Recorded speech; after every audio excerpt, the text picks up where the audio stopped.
Hello वसु, licence मिल गया? वसु, क्या हुआ? रो क्यों रही हो?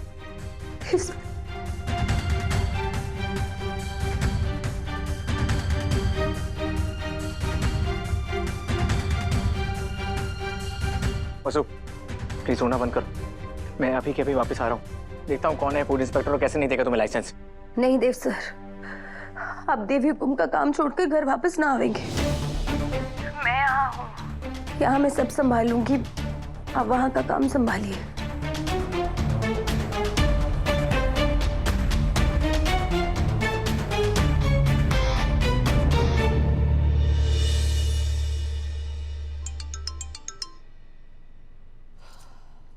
बताइए ब्रिज जी, वसुधा के फूड इंस्पेक्शन की क्या रिपोर्ट है? जी मैडम, हमारे यहाँ से गया था फूड इंस्पेक्टर रवि, वहाँ बहुत ही गुस्से में लौटा है। वसुधा जी को लेन देन की समझ नहीं है। बिजनेस कैसे करेंगी वो? लाइसेंस बनना तो अब मुश्किल ही है। लेकिन अगर आप कहेंगी तो आपकी बात काटी भी नहीं जाएगी। जैसा आप कहिए। नहीं, हमारे रेपुटेशन का कोई भी फायदा वसुधा को नहीं मिलना चाहिए। इतना बड़ा बिजनेस है, खुद मैडम की इतनी बड़ी साख है, फिर भी अपनी ही बहू के रास्ते में कांटे बिछा रही हैं। पता नहीं चंद्रिका मैडम जी के मन में क्या है। वसुधा का अचार चंद्रिका सिंह चौहान ने जब्त कराया?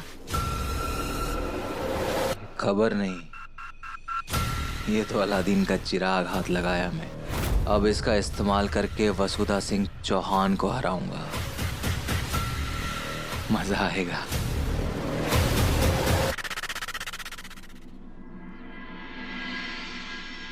मैं इतनी ईमानदारी से अपना काम कर रही हूँ, फिर भी हमारे रास्ते में जाने 100 मुश्किलें कहाँ से आ जावे हैं। आखिर ऐसी कौन सी कमी रह रही है हमारी मेहनत में? क्यों हो रहा है हमारे साथ ऐसा?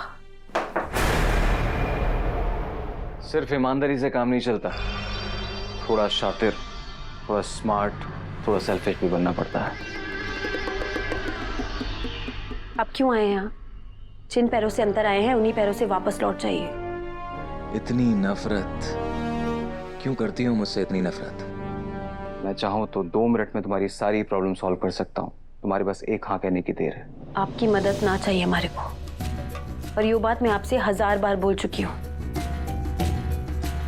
जिद्दी तो तुम हो, पर क्या है ना वसु, सिर्फ जिद से काम नहीं चलता, दिमाग लगाना पड़ता है।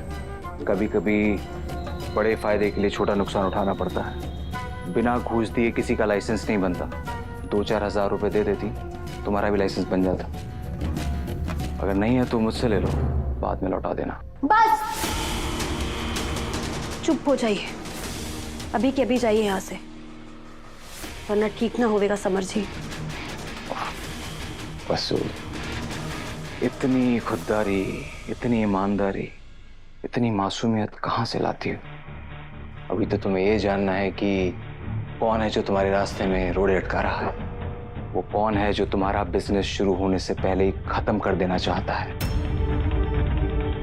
वो कौन है जिसने तुम्हारा 100 किलो अचार जब्त करवाया। नाम सुनोगी ना तो होश उड़ जाएंगे तुम्हारे। मतलब किसकी बात कर रहे हैं आप? चंद्रिका सिंह चौहान। अपनी गंदी जुबान से हमारी देवी हुकुम का नाम लेने की हिम्मत भी कैसे की आपने? हमारी भगवान है वो। अगर उनके खिलाफ आपने एक शब्द भी अपने मुंह से निकाला, तुम्हारे को खुद ना पता मैं के कर बैठूंगी। पछताओगी, बहुत पछताओगी, जब तुम्हें अपने भगवान की असलियत पता चलेगी।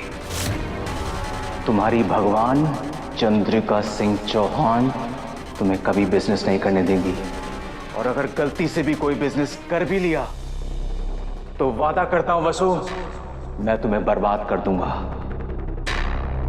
निकलिए यहां से। जाता हूं, और उस दिन का इंतजार रहेगा जब तुम्हें असलियत पता चलेगी। उस दिन चाह कर रो भी नहीं पाओगी तुम। एक आखिरी बार कह रही हूँ आपसे, चले जाइए यहाँ से।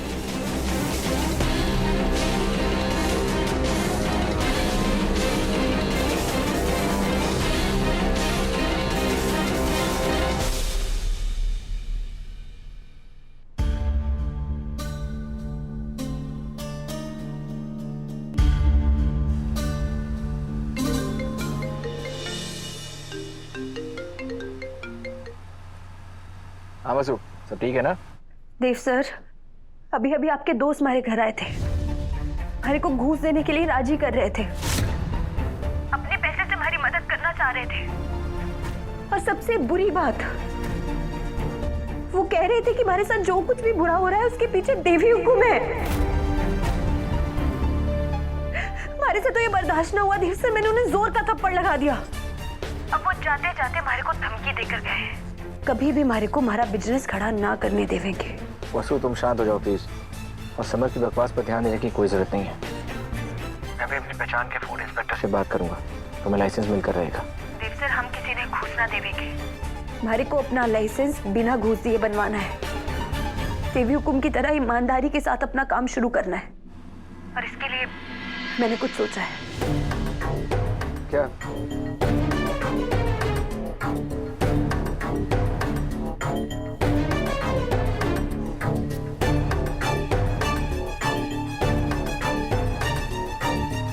I'm so proud of you, वसु।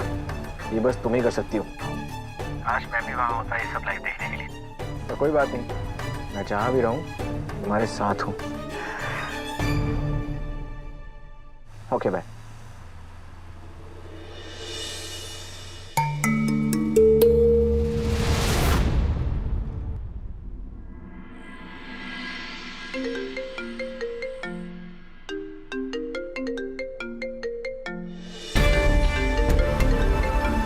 माजीसा का फोन। प्रभात, अरे अभी तक तू आया कौन है? अरे आजा जल्दी हमारे कमरे में, हमारे वसूली के पास जाना है सोने को। ठीक है माजी साहब, मैं आता हूँ। हाँ जल्दी आ। हमें कुछ समझ में नहीं आ रहा है सर। माजी साहब चाहती क्या है? उन्हें अगर देव के कमरे में सोना है तो वो सो जाए, आप उनके कमरे में क्यों सोएंगे?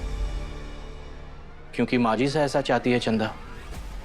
उनकी मर्जी है कि उनका बेटा उनके खाली कमरे में आकर सोए तो वो सोएगा। उनकी मर्जी मतलब बिना किसी तुक के? ये कैसी मर्जी हुई? जैसे तुम्हारी मर्जी थी चंदा, बिना किसी तुक के।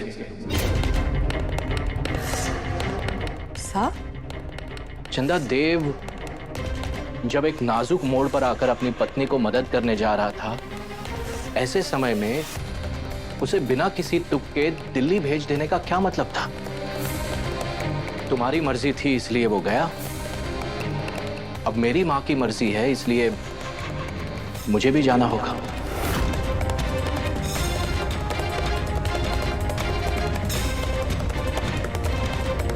मैंने हर कदम पर हमेशा तुम्हारा साथ दिया है चंदा, पर इस बार तुम गलत हो।